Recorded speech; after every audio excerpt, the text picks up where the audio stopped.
Light of all the latest actions of the River State Sole Administrator, Vice Admiral Ibok Ete Ibas, retired, stakeholders under the Pan-Niger Delta Forum have begun making their own positions clear. In an open letter published this Wednesday, the director and directed to the sole administrator of the national president of PANDEF, Ambassador Godknows Igali, condemned what he called the ongoing tearing down of democratic structures in River State. Well, Ambassador Igali joins us now to speak more about that and, well, much more. Welcome to Newsday. Thank you for joining us, Ambassador.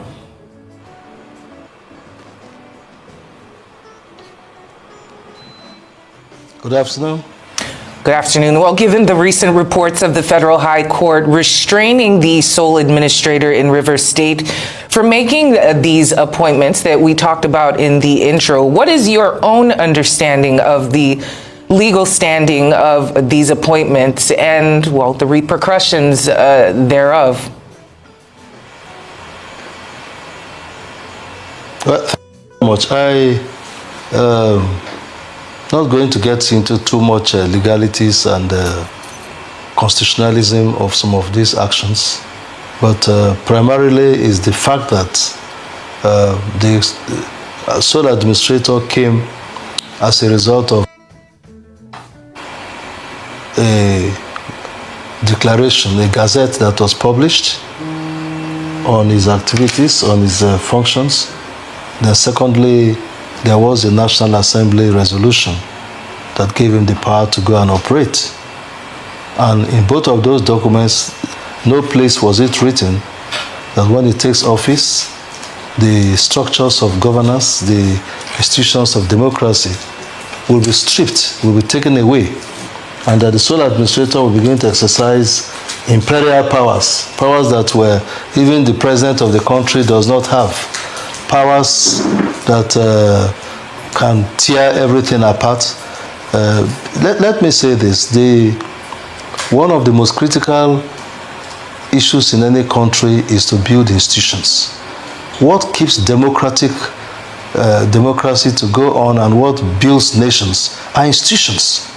And for the past 25 years in this Fourth Republic, all efforts have been on deck, all hands have been on deck to build institutions of the state, whether at the subnational level, at the local government level, at the national level. A sole administrator is what we call a chargé d'affaires, somebody just to be in charge of affairs until things normalize. And in all constitutional procedures, a sole administrator is not an emperor. A sole administrator has to operate within some margins. Now, the sole administrator started by suspending some of these institutions, and we felt very uncomfortable. I had a first-hand experience because passing through Port Harcourt Airport, I saw that the images of the governor had been taken away. He's still the governor, elected governor of the state, and he's under suspension, but he's still the elected governor of the state. Secondly, we now started to see suspension of this, suspension of that, suspension, and we thought it would be a level of suspension. But now you remove, for example, the State Electoral Commission from suspension, you now reappoint a completely different set of people to that same office or other boards of the state. Also, you now appoint new local government administrators, which means the sole administrator is appointing sole administrators again.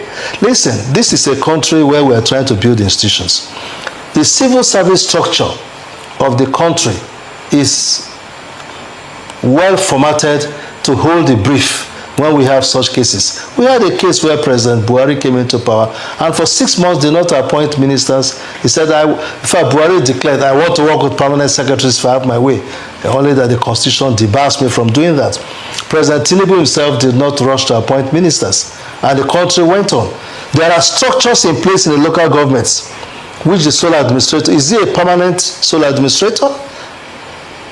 Maybe perhaps, I really don't understand. So please, I think that, and besides, let's not forget, yesterday there was a High Court ruling against these activities, and we should obey the courts. If the High Court has said that don't dissolve these institutions, don't remove people arbitrarily. Then the sole administrator, who is the vizier of the president, who owes brief at the behest of the president, and Mr. President has declared publicly, not once, but severally, that I believe in rule of law. So why would the sole administrator ignore the High Court judgment? If he's not happy, he should go and appeal against that judgment. Ignore it and appoint his people. We are not in a military regime. We are not a dictatorship. We are not in an imperial rule. And we don't want these things to create problem in this country. And for us, with PANDEF, we want everything that to project the image and project the welfare of the people of the south of the country. That is why, actually my letter had gone to him. We sent it by DHL sometime, I think on Friday last week. Maybe he has received it or it's on his way. So I reinforced my views in that. And Ibas is a great man. He has served this country, rose to the top of the Navy, one of the most reputable institutions in the country. He had been an ambassador. And let's remember that when we are given these difficult assignments, we still have to keep our moderation and be able to do things that are right. No matter the pressures that come for us to do the wrong things, sometimes we should be able to say, no, I can't do this, it is wrong. And the sole administrator is wrong.